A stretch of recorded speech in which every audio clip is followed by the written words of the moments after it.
Pomet, terus Gorgoroth, Mempi Utoteles, segala macam hal-hal di black metal yang dikonotasikan sebagai negatif itu secara aslinya kulturnya itu apa Pak Guru? Jadi ya ini kesalahpahaman juga. Jadi budaya kita itu dibesarkan oleh kesalahpahaman. Oh, Ya, jadi misal bintang terbalik. Bintang terbalik itu sebenarnya ide awalnya itu adalah bintang jatuh.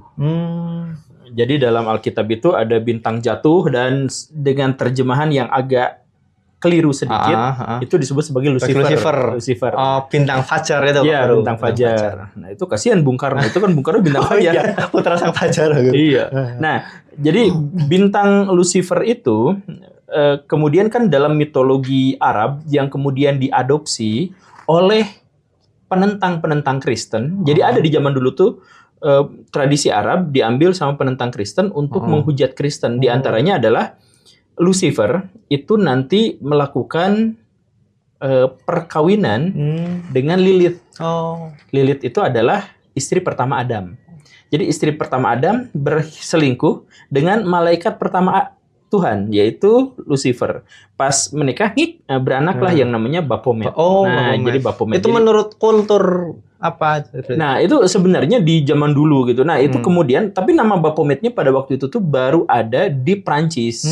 Di pas zaman Perang Salib. Jadi pas zaman Perang Salib itu, orang-orang yang lagi ngepung Yerusalem dan masjid-masjid di sekitar situ tuh sering mendengar nama kedengaran mereka dari jarak jauh karena sedang ngepung gitu ya. Ini apa Baphomet Baphomet ya, kayak gitu kan. Padahal itu azan. Nah, jadi Baphomet itu nama Muhammad. Muhammad mengalami distorsi. Iya, jadi nama Baphomet itu nama aslinya Maphomet. Maphomet itu adalah ejaan Prancis gitu untuk Muhammad. Nah, jadi Maphomet. Nah, kemudian mereka berpikirnya gini. Oh, itu Tuhan mereka. Tuhannya mereka itu pasti iblis. Karena Tuhan mereka pasti iblis. Kan mereka Kristen musuhan sama Islam gitu kan. Jadi Tuhannya orang itu adalah iblis, berarti nama Baphomet itu adalah iblis. Maka kemudian mereka bikin cerita ini dikait-kaitkan dengan yang lain gitu. Nah, jadi akhirnya ya terjadi simbol iblis gitu. Iblis, setan. Demikian pun dengan bintang jatuh. Bintang jatuh itu kan sebenarnya bukan jahat sebenarnya. Ya B aja gitu. Cuman biasa aja.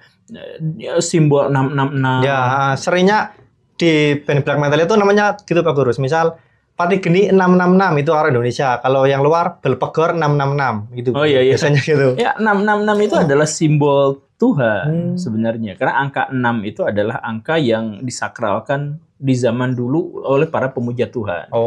Jadi karena segala sesuatu itu berbasis angka 6, 1 jam 60 menit. 1 hari 24 jam kelipatan angka 6 dan lain sebagainya. 1 tahun 366 hari kurangin ini itu gitu kan. Nah, akhirnya 6 itu disebutnya angka Tuhan. Nah, pas angka Tuhan, pas kalah perang, Tuhannya mereka itu adalah, nah balik lagi skemanya selalu sama. Karena Tuhannya mereka itu adalah itu, maka itu adalah iblis, iblisnya kita. Nah, jadi 666 jadi iblis, Baphomet jadi iblis, kemudian ini juga jadi iblis, semuanya. Lalu dibikinlah cerita-cerita belakangan iblis. Padahal ya mungkin dari sudut pandang budaya mereka ya, itu mereka Tuhan mereka itu yang mereka percaya. harusnya ya gitu. Kalau di Indonesia Pak Guru, band-band black metal di Indonesia itu apa ya? Cenderung mengalami seperti penyebaran agama dahulu Pak Guru. Kalau dahulu agama itu disebarkan dari Hindu misalnya, terus disinkretismekan dengan budaya-budaya yang ada, tradisi-tradisi yang ada. Islam pun begitu kan Pak Guru? Islam yang misal ada budaya tahlilan itu kan dari ajaran sebelumnya. Jadi seolah ada sesuatu yang ingin disusupkan tapi tidak secara langsung. Nah, kalau di black metal Pak Guru, tema-tema iblis itu dijadikan justru resistensi. Bukannya menentang Tuhan, tapi hal tersebut digunakan untuk mengingati kepada Tuhan. Misal ada band namanya itu Batang Mayit, itu dari Yogyakarta. Yaitu lirik-liriknya tentang mengingat kepada Tuhan, tentang sholawat segala macam. Itu justru di black metal Indonesia dibuat seperti itu Pak Guru. Saya baru tahu ada yang dibuat gitu. Ada. Nama bandnya Batang Mayit. Batang Mayit ya ada. Serem amat. Tapi itu gak mengkhianati ide black metal secara umum? Enggak. Nah, mungkin masalahnya di sini Pak Guru. Kalau karena dibilang black metal itu adalah musik perlawanan, mungkin menurut versi saya sendiri ya, black metal di Indonesia itu memang digunakan untuk melawan nilai-nilai yang bertentangan dengan yang ada di Nusantara itu sendiri Pak Guru. Semisal ada band teman saya namanya itu Makam, band asal Solo. Namanya Makam. Nah, ada.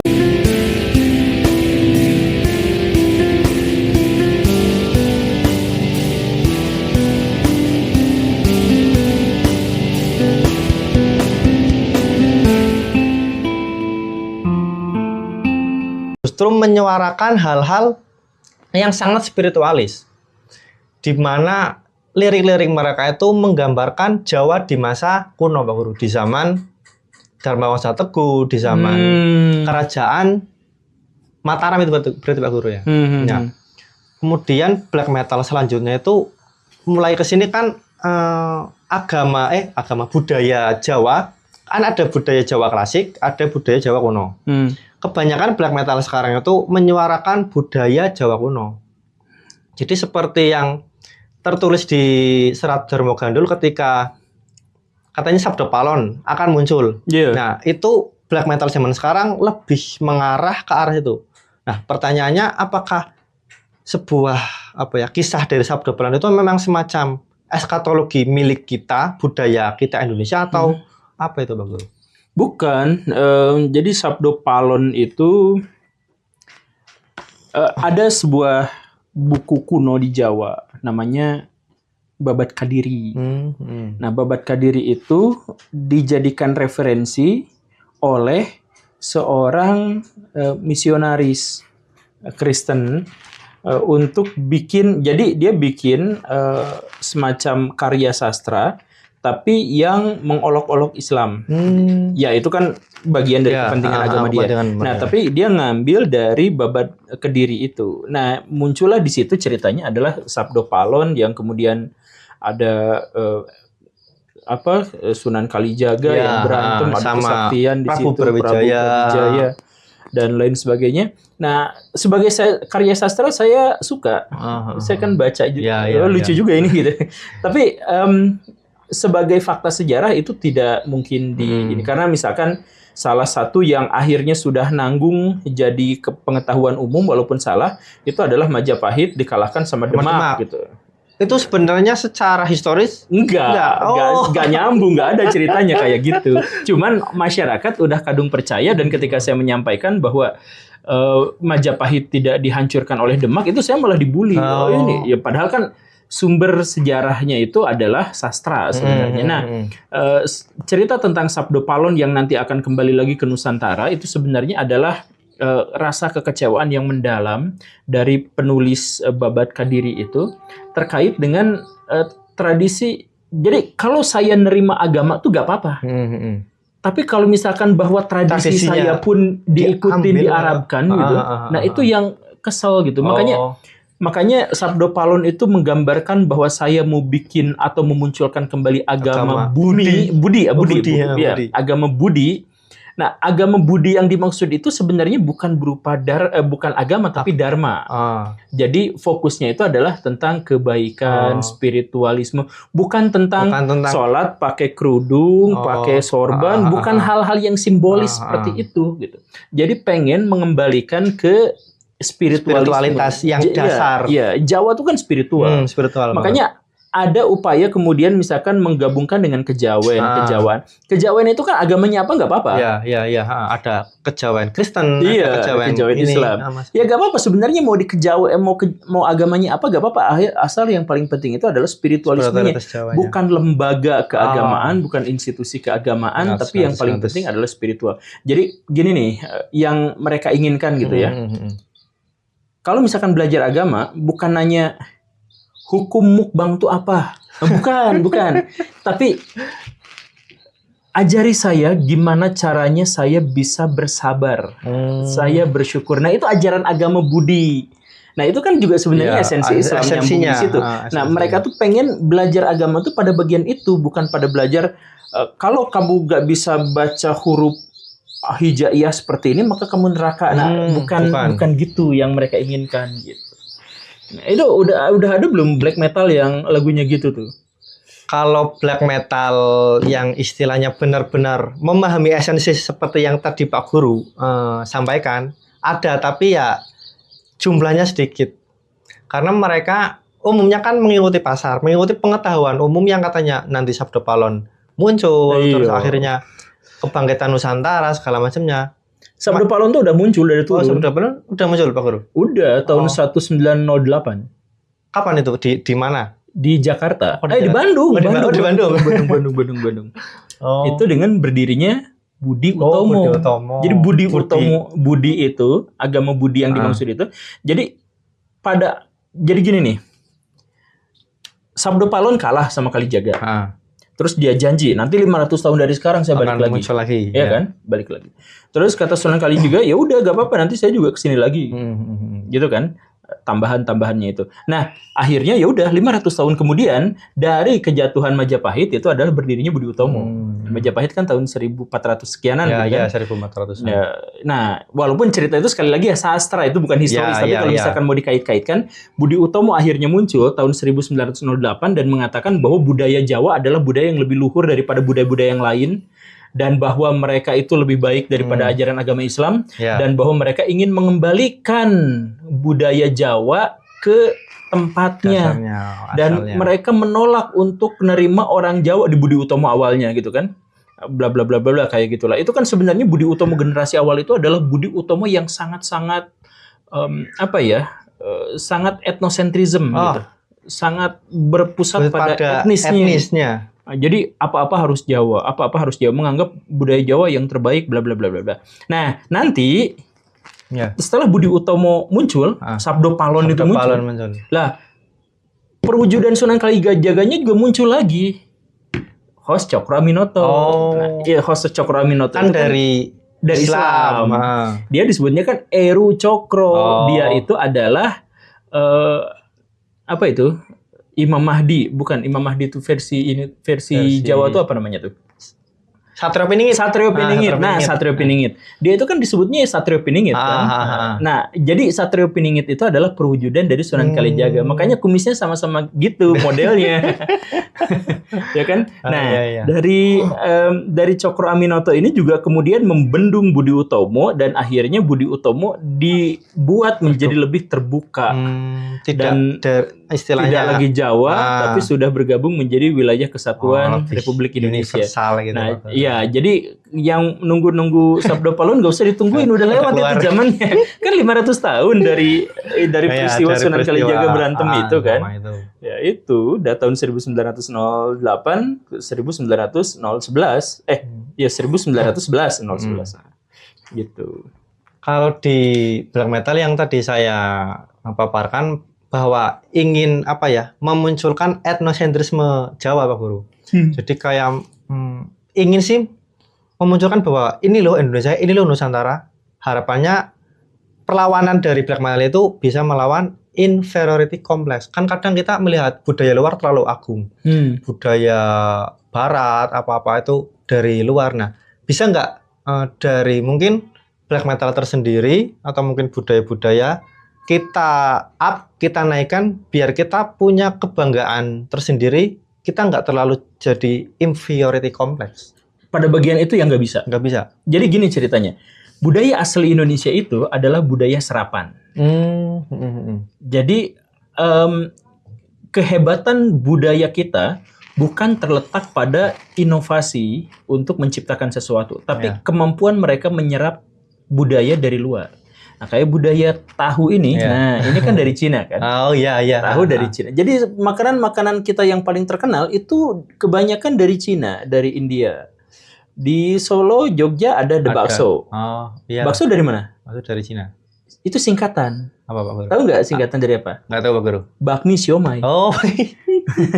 Nah, jadi bakmi siomay itu Ya bakminya dari Cina, siomainya dari Cina. Disatuinnya di Indonesia, tapi pada waktu itu siomainya gak ada. Jadi mau pakai akhirnya pas ada Belanda, kemudian Belanda bawa masakan Belanda dengan daging yang dibulet-bulet itu. Nah, ya udah dikompromikan. Jadi bakso itu asli Indonesia. Nggak tahu kan itu bakmi kan? Bakmi siomay itu nggak tahu. Nah, tapi itu asli Indonesia. Jadi asli. Jadi orang Indonesia itu menyerap. Kenapa? Karena Indonesia ada di wilayah strategis tempat bertemunya bangsa-bangsa. Jadi tugas kita bukan menciptakan budaya tapi mengadaptasi dan mensinkretiskan budaya-budaya yang lain gitu. Jadi jangan malu sebenarnya kalau misalkan kita ketemu sama budaya yang lain kemudian kita menyerapnya, ya nggak usah malu. Kita langsung aja. Kayak misalkan bahasa Indonesia jumlahnya sangat terbatas kosakatanya. Ya akhirnya masukin aja bahasa-bahasa asing ke dalam bahasa Indonesia. Udah, misalkan efektif. Ada nggak bahasa Indonesianya efektif? Itu kan bahasa Inggris. Dari Inggris ya Pak Guru ya? Iya, coba masukin ke Indonesia. Daripada kita, ya udah aja pakai aja itu efektif, tapi dengan logat kita gitu kan. Ya semacam itulah. Jadi kalau semisal secara budaya kita tidak bisa lebih up, mungkin biar kita tetap punya ini loh gue itu apa pesan-pesannya ataupun filosofi-filosofi mendasarnya itu tetap bisa dipakai atau harus di-up juga Pak Guru. Nah, gimana? Kita kan orang Indonesia nih, misal terkenal guyub rukun, terus mencintai kebersamaan, tidak suka berkonflik, itu kita bisa lebih eratkan dengan musik apa enggak Bu Guru? Sebenarnya budaya kita yang seperti itu juga esensinya. Itu juga nggak bisa jadi disebut sebagai budaya nasional gitu. Ya karena setiap bangsa tuh sebenarnya memiliki karakteristik yang berbeda-beda. Orang Jawa sama orang Batak tuh kelakuannya beda sekali. Orang Jawa tuh gak enakan, malu-malu kambing gitu kan. Malu kucing. Ya malu-malu kucing. Kalau misalkan orang Batak lebih terus terang gitu kan, lebih terbuka dan sebagainya. Jadi sebenarnya karakteristiknya memang beda-beda. Tapi kalau misalkan kita menaikkan tradisi kita, fokusnya tuh bukan pada wujud kebudayaan, tapi fokusnya pada nilai-nilai kebudayaan. Misalkan gini, ini yang sederhana, yang paling gampang lah di sini. Di Papua itu, suku Dani, itu ada tradisi potong jari kan? Kalau anaknya meninggal, jarinya dipotong. Itu sama orang Indonesia, pemerintah Indonesia dibiarkan. Sedangkan waktu dijajah Belanda dilarang. Kenapa yang di Indonesia dibiarkan? Ya kan itu sudah budaya. Kata Belanda itu ya sudah dihentikan karena itu menyakitkan. Mana yang benar? Yang Belanda. Yang Belanda.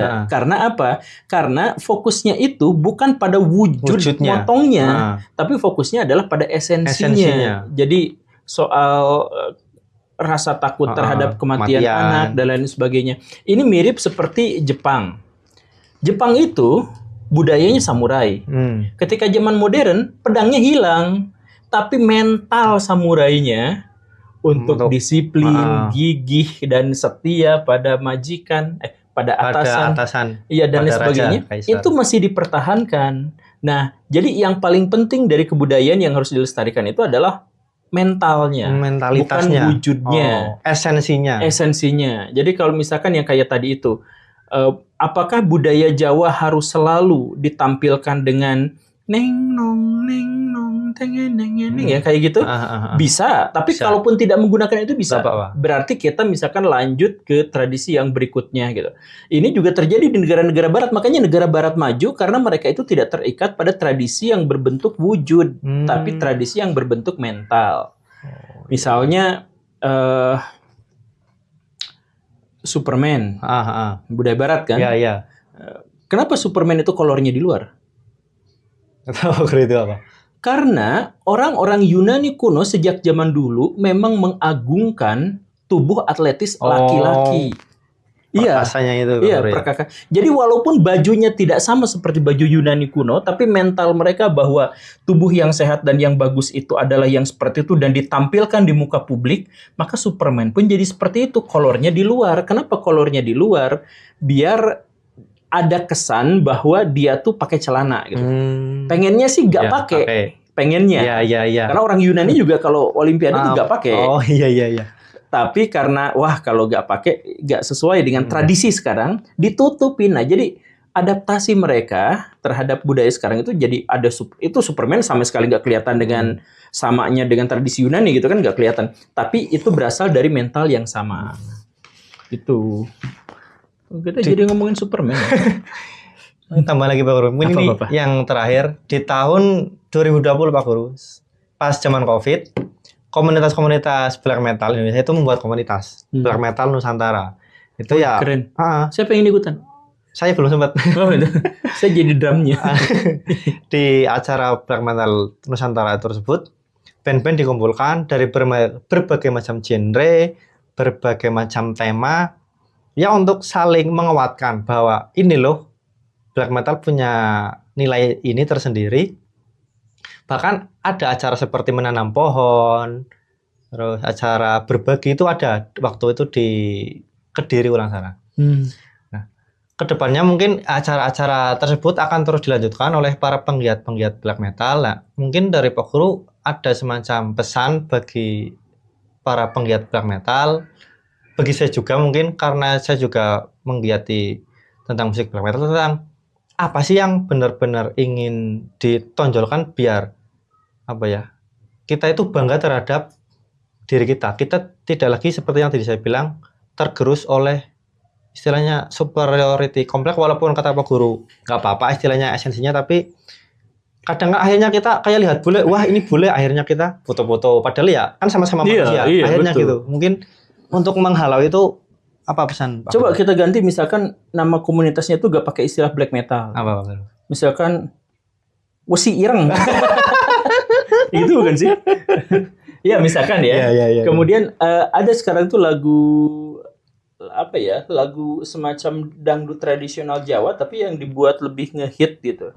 Yang lagu Madu Garam tuh. Nah, Madu dan Garam. Itu kan bisa mengkombinasikan dan mencocokkan antara selera modernis dengan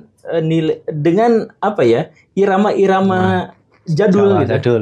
Itu kan ada irama jadul dikuatkan di situ kan. Iya. Nah, bisa nggak black metal itu dibuat menjadi seperti itu? Jadi misalkan ada alat musik satu atau dua dari Jawa itu yang tradisional dipakai misalkan, atau misalkan lagunya itu dibuat seperti selera Jawa yang slow. Jawa itu kan senang sama yang lembut dan gerakan lambat gitu kan. Bisa nggak misalkan ya Wesi Ireng itu lagunya cadas, tapi lambat. Mungkin nggak sih? Misal. Jadi maksudnya saya percontohan itu sebenarnya agak absurd. Cuman maksud saya kalau memang mau menemukan identitas sendiri ya kita bisa bereksperimen dengan gagasan-gagasan itu. Atau budaya kita itu banyak yang sebenarnya DNA-nya itu berasal dari luar, kemudian kita adaptasikan. Nah bisa aja misalkan dalam black metal kita ganti juga. Jadi misalkan metal ireng, nah itu kan campuran antara metal dengan ireng gitu. Misalkan dia terus genre musiknya juga dilengkapi dengan beberapa alat musik tertentu ya semoga bisa. Kalau yang mungkin tadi Pak Guru singgung soal penggunaan alat musik, sebenarnya ada Pak Guru lah itu ya? Band Makam itu pernah di konsernya ada gamelannya, itu band Makam.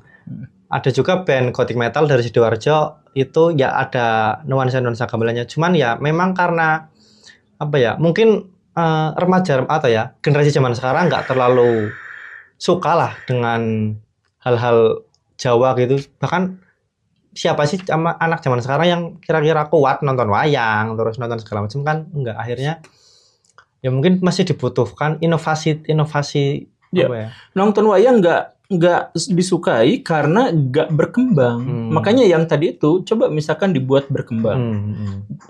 Itu saya pikir juga lebih menarik gitu. Jadi wayang itu saingannya dulu itu adalah layar tancap. Nonton rame-rame gitu kan. Jadi wayang juga rame-rame ya. Kayak gitu. Kenapa misalkan nggak diperbarui menjadi kartun misalkan. Jadi film kartun tentang saya jadi inget agak lompat ya Pak Guru. Kan kalau di film Naruto kan menceritakan budaya mereka gitu. Kan ya. Saya berharapnya gitu. Dan Naruto itu kan budaya Jawanya kuat. Kok bisa Pak Guru? Nah, Ya, Naruto itu artinya pusaran. Ada di sebuah daerah namanya Konohagakure. Ya. Konohagakure itu artinya apa? Desa daun yang terbakar. Daun yang terbakar. Di Jawa tuh ada namanya Dahanapura. Daun yang kebakar. Iya.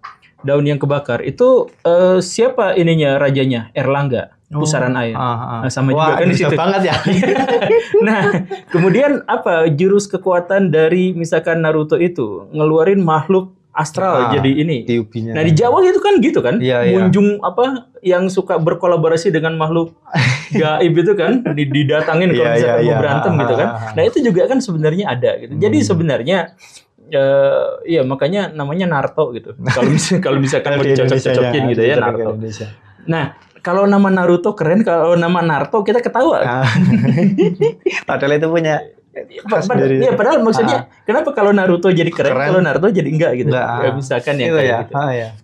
Nama Erlangga tuh keren sebenarnya gagah.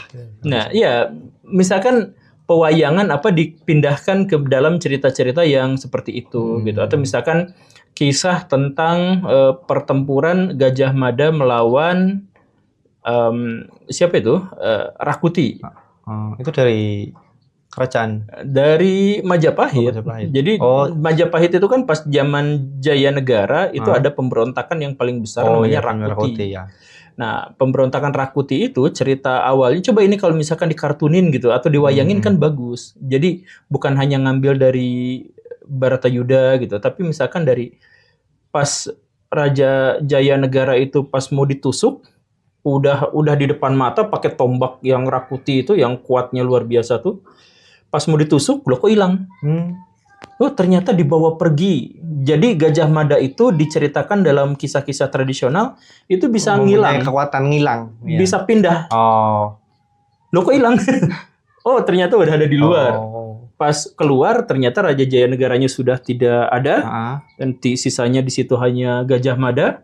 Nah, Rakuti keluar dari istana berhadapan dengan Gajah Mada yang sudah ada di alun-alun. Dengan gagah perkasanya, kita duel satu-satu. Kemudian tombak Rakuti, yang tombaknya itu kan tidak boleh dibungkusnya itu tidak boleh lepas. Kalau lepas tuh harus ngancurin, harus membunuh, harus ngebunuh. Nah akhirnya ya udah berantem di sana, tombaknya ditusukin ke Gajah Mada, tombaknya patah. Wih. Sakti banget ini. Akhirnya Gajah Mada barat. Nah kan cerita-cerita imajinasi seperti itu bisa dikartunin keren itu. Naruto tuh iya bagus. Naruto tuh keren. Cuman maksudnya kita tuh kayak punya sesuatu yang kayak gitu tuh. Epic gitu loh. Jadi atau misalkan Gajah Mada nanti diceritain ngeluarin makhluk besar kayak gimana. Itu juga kan sebenarnya tradisi Jawa kan. Jadi ada makhluk astral yang kita ajak kerjasama untuk melawan musuh dan lain sebagainya itu, atau misalkan makhluk astralnya itu dikirim melalui santet gitu, atau Braja Musti apa bola apa itu Banaspati ya. Nah cerita Banaspatinya itu kan bisa keren lah sebenarnya itu tuh. Jadi pertarungan misalkan atau cerita betapa menderitanya Dharma Wangsa Teguh itu ketika istananya dibakar, diporak-porandakan, keluarganya pada waktu itu ada di dalam dan dia tidak bisa apa-apa. Nah, Erlangga bisa bertahan karena ya itu punya kemampuan pindah siung gitu kan. Pindahnya kayak bapaknya Naruto gitu. Ya namanya juga mirip-mirip gitu kan. Iya, mirip Minato. Nah, itu kan bisa please kita sebenarnya butuh kreasi-kreasi seperti itu. Bukan kita sibuk menyangkal budaya dari luar, bukan sibuk untuk kita menolak budaya luar, bukan, tapi kita sibuk untuk menaikkan kembali tradisi dan budaya lokal masyarakat. Itu nanti otomatis bisa dalam artian menolak lah istilahnya. Iya, kalau kita sudah punya produk sendiri, kita akan menolak yang lain. Tapi kita nolak, tapi kita nggak punya produk. K-pop bisa masuk ke Indonesia, kenapa? Karena Indonesia nggak punya E-pop. Punya E-pop, Indonesia Pop. Iya. Kita punyanya Indomie. Iya. Mungkin kayaknya obrolan selama tadi udah berapa menit? Ini 52 menit dipotong anak. 45 menit lah. Tak closing. Beberapa pertanyaan yang saya ajukan cukup menjawab kebingungan saya tentang arah black metal ini mau dibawa kemana, kemudian tentang sejarah-sejarah dari Nusantara yang sebenarnya memang ya campuran lah Pak Guru ya, benar-benar campuran, dan intinya kita memang harus menciptakan sesuatu yang baru, bukan sesuatu yang baru, menguatkan sesuatu yang ada itu dulu Pak Guru ya. Biar akhirnya ya kita lebih kuat dan menuju Indonesia cemas. Menuju Indonesia lemas. Menuju Indonesia emas di tahun 2045. Mungkin itu yang bisa saya sampaikan. Terima kasih Pak Guru atas waktunya, terima kasih atas tektokannya dan obrolan ngalor ngidulnya sampai Naruto. Sekian dari saya, semoga bermanfaat. Assalamualaikum warahmatullahi wabarakatuh. Waalaikumsalam.